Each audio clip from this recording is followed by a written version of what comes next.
Hello my friends and welcome back to my channel. My name is David and today we have, of all things, an original tag for you. I know, it's almost been 2 years on BookTube and I'm finally getting around to the tag making business, and I've done a lot of contemplating in the past about what I would do for a tag.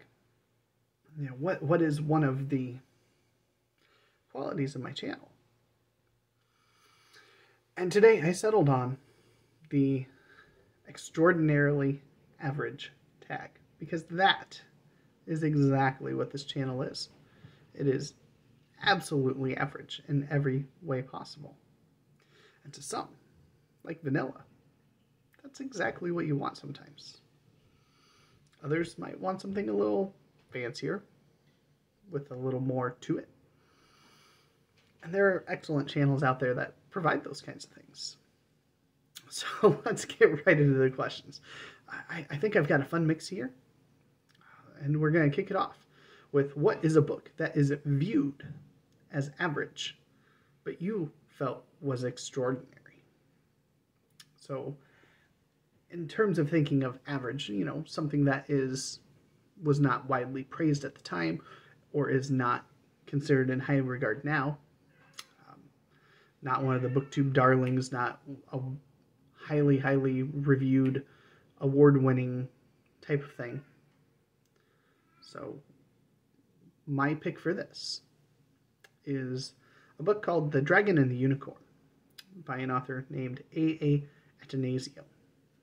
I read this probably close to 2 decades ago. Gosh, it's been a long time. And this is one of the most unique Arthurian retellings that I've ever encountered, in the best way possible. It's a quartet of books. This is book 1 in that series, and it is a series that I've recently started having an itch to try to track down and revisit at some point in time, because everything that I remember about it is fond. But that may also be through the lens of thinking back. And I'd love to see if it stands up now, now that I've read more Arthurian stuff and whatnot. But it's a book that I don't think ever really got popular, never really became a bestseller. Certainly is not mentioned in most any conversation involving Arthurian literature or Arthurian retellings.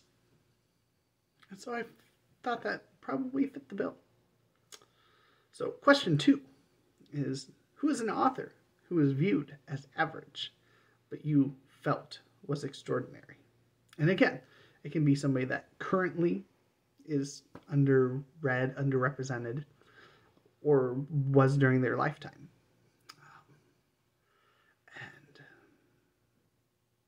And I'm choosing to interpret this in the scope of BookTube here. I'm going to go with Joe Haldeman.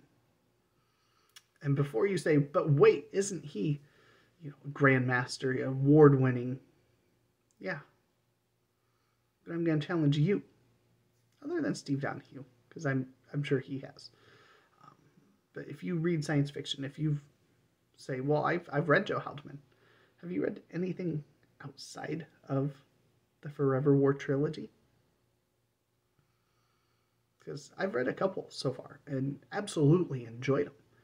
It showed that he's not a one-trick pony there. And I finished every Joe Haldeman I own in the month of January. I'm itching to get more, because this guy can write, and write extremely well. And I want to see what else he is able to do. But it'll be a while before I pick up any more Haldeman. If you want a secondary answer here, since I'm a tag creator, I'm going to potentially provide a couple of answers on some of these. Another answer would be Edmund Spencer, who was highly regarded at a point in time in history, but has completely fallen onto the wayside. Even Steve Donahue wrongly said, when I proposed that he could correct the omission of Edmund Spenser if he did a revisit to the Western Canon Starter Kit. That Spenser probably wouldn't even make the cut the second time around. So I think he's wrong. I think Spenser is absolutely worth every minute that you invest in him. It's going to be tough. It's going to be tougher than reading Shakespeare. It'll be tougher than reading Chaucer. But it'll be worth it. Question 3. Who is a musician or band whose music is considered average, but you felt was extraordinary? And again, you can rate this as popularity, whether they went viral, got really big, anything like that. And of course, the first shout I'm going to give here is to my good friend Gareth and his band Bemis UK, who I'm absolutely enjoying. If you haven't heard their song Jigsaw, oh, it's a delight. It's genuinely a wonderful song. And I'm trying to, each day I'm just scrounging a little bit on YouTube here and there and just trying to listen to a song or two almost every day. And just really, really enjoying their sound. But another answer here is a group that I really have loved the sound of for a couple of years now. And I'd be surprised if many people on BookTube have listened to anything that they've done. And the band is Medieval Babes, and they have a very, as you might imagine, a medieval sound. They have they sing in a variety of languages, have a wide variety of sounds and qualities to the music they produce, and they're phenomenal. They even produced an album of taking children's songs a couple years ago, and that's delightful too. So I absolutely love their stuff, and there's several others that I could easily mention here. Eraton, Scald. There's some just off the beaten path kinds of musical tastes that I have. Patty Gurdy, that you probably have never heard of, and I'd be happy to chat music anytime. Question 4. What is a TV show or a movie, you might sense a trend here, that was considered average, but you felt was extraordinary? And I'm going to go with one that I did check before putting this in here. One that was pretty much considered to be a massive flop in the box office. Is still rated very averagely as a movie. And that is Kingdom of Heaven, which starred Orlando Bloom in it. Had Jeremy Irons, among many others in there. And just, I absolutely enjoyed the movie. It was in the peak time when, they were making the long, epic films like, it was after Braveheart and Gladiator, The Last Samurai, and then Kingdom of Heaven, I think, was one of the last ones of those great epic historical bent movies in the early 2000s that came out. And I just rewatched it about a year ago with my wife and enjoyed it to pieces still.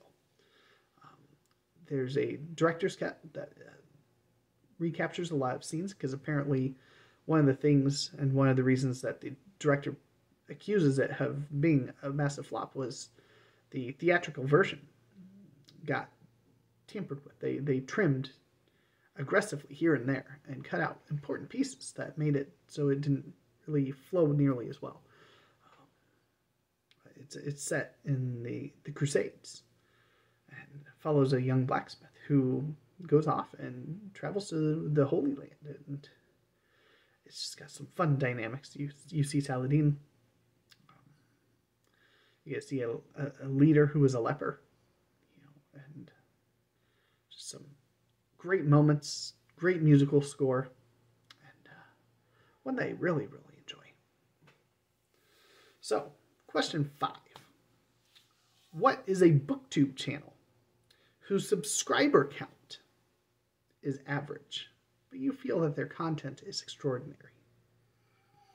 So I'm going to give 2 here again. First is going to be Pax Panic. If you don't know Pax, you are in for a treat. She is a wonderful channel. She is one of a kind. And we absolutely love having her here on BookTube.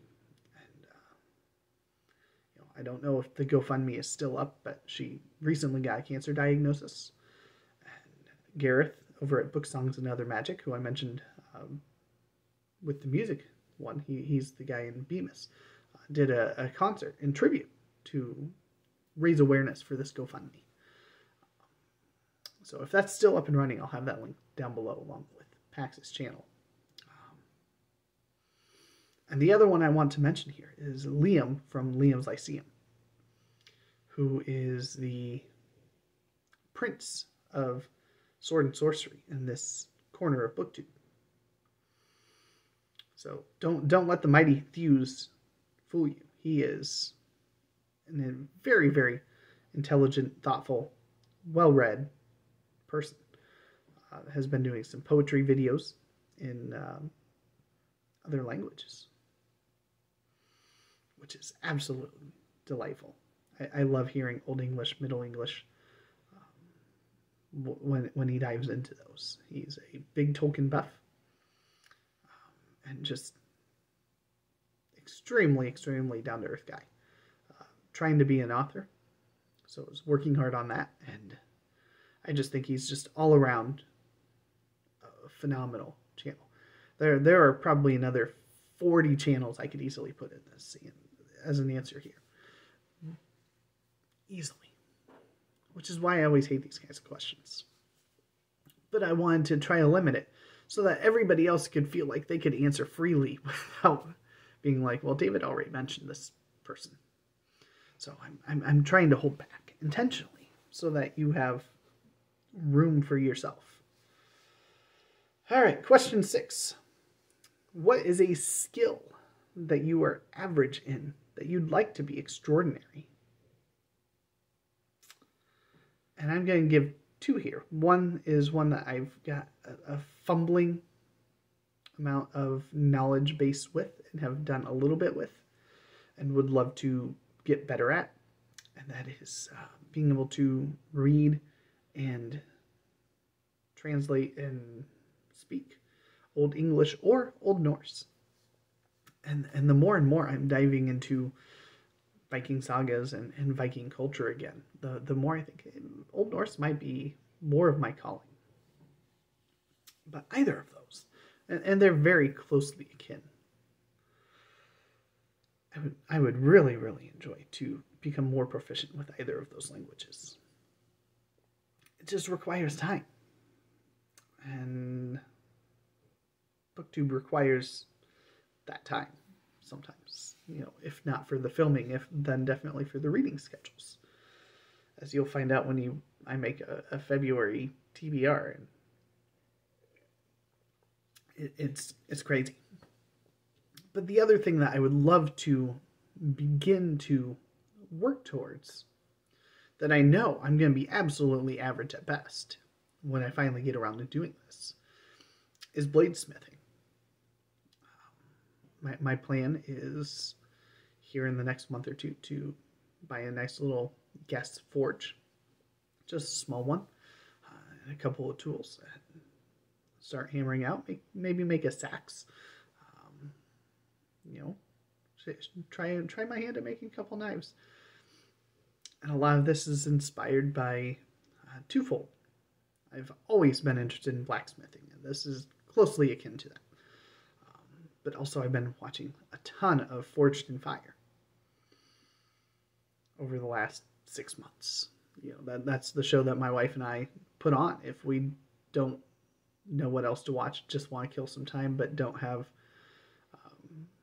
brainwaves, capacity, energy to do anything else. We'll just throw that on if there's no show that's calling to us, or we don't want to get wrapped up into a show that might make us want to watch 2, 3, 4 episodes. And every episode I watch is just wonderful. I really, really enjoy it, and I would love nothing more than to try my hand at that and to find out that maybe I am extraordinary at something for a change. Question 7. So here are 2 questions that are a little different than the ones that preceded this. But I think these are going to be the most interesting ones. All right, so you find a time machine that will take you back in time for 1 day. But the day you select must be average. So no going back to some major event or battle or historical moment. You go back in time to a specific period, but you can't go to anything remarkable historically. Where would you go? And what would you do to make the trip extraordinary for you? And I have 3 answers to this. Of course I do. The first one that of course came to mind was going to the Library of Alexandria, which would be great for any bibliophile to go back and look at the papyrus scrolls and all of that. The problem being, I wouldn't be able to read the languages that almost assuredly these are written in. But even just being immersed in that culture around them there and seeing the people moving about and going from place to place would be just a lot of fun. So my second pick here would be to go to the Globe's Theater and watch a Shakespeare production. Doesn't matter which one. They're all good. You know, preferably Hamlet, if I had my choice of which play happened to be performing that day. But going back to see Shakespeare being put on stage by Shakespeare and his company would be a wonderful experience. And the third, and probably the strongest one, and you knew that at some point in time I was going to fit Tolkien in here, it would be to go and attend a lecture by J.R.R. Tolkien, preferably on Beowulf. You know, let's be honest, I'd love that. And then to spend the evening listening in on a meeting of the Inklings. Wouldn't that be just phenomenal? Wouldn't that just be the best day ever? To listen to Tolkien lecture and then to go and just eavesdrop on Tolkien and Lewis and all those others. What a wonderful day. That would be so much fun. So I'm curious what your answers are going to be on this. Because, you know, all 3 of those, there's nothing remarkable about any of them. Other than the setting where I'm going. So question 8. You went a week-long vacation, but all of the hot travel spots are booked out. So the usuals that everybody would want to pick, you know, Paris, Rome, whatnot. If it's a hot vacation spot, it's out. Where would you go? And what would you do to make the trip extraordinary? And it was easy for me to rule those out. But I didn't want to hear, oh, I'd love to go to Rome and see the Vatican. You know, that's a standard answer almost. And so I've got a kind of a grouping here. Of course, one answer would be to go to Boston and visit the Brattle Bookshop and go to High Cottage, and you know, I'm sure that would be a fun time. But the opportunity to travel internationally, which I've never been able to do, and I don't know when I'll ever be able to do. A lot of that depends on my daughter, because I don't know if she'll ever be able to travel. So we'd have to have pretty good nursing to take care of her while we would be gone for something like this. But the destination above all that I'd like to go to would be Iceland, but I would settle for Sweden or Norway or Denmark. Any of those countries. And to go on just a long hike. They have ice hotels and ice caves, and to see the northern lights, and go whale watching for Iceland. I mean, to see the land where a lot of the Norse, the Vikings, stemmed from or settled on. And to just see those kinds of sights, like the Northern Lights, would just be a phenomenal time. It'd be a lot of time outdoors in nature, which my wife would enjoy. That would be my compromise, to bring her along. And, if I happen to be in Iceland during, I think it's Jólaboka Flóð, where they give books as gifts, so much the better. But even without that'd be okay. I think that would be just a fantastic time, would be to go to any of those countries and just, spend a week just exploring the countryside. Because that seems very much my kind of trip, and my wife's kind of trip. And I would probably go to those over England or Scotland or France or Italy, Spain. Yeah. I'm pretty sure those would be my top destinations for an international trip. So last but not least, you have a chance to tag some extraordinary booktubers. I'm going to tag about 15 here. I struggled because I didn't want to do a ton, because I didn't want to take all of the options out here. I want you to be able to tag people and to see this spread around. I'm going to put the hashtag extraordinarily average. And so if you want to use that to help spread it, make it easier to search, great. But if not, that's fine too. I'll be eagerly watching to see if anybody does this tag in the coming weeks. So first and foremost is Steve Donahue over at High Cottage, and he claims he's a pariah, but we all know better. 14,000 people say that he's wrong on that count, and none of us could imagine BookTube without him here.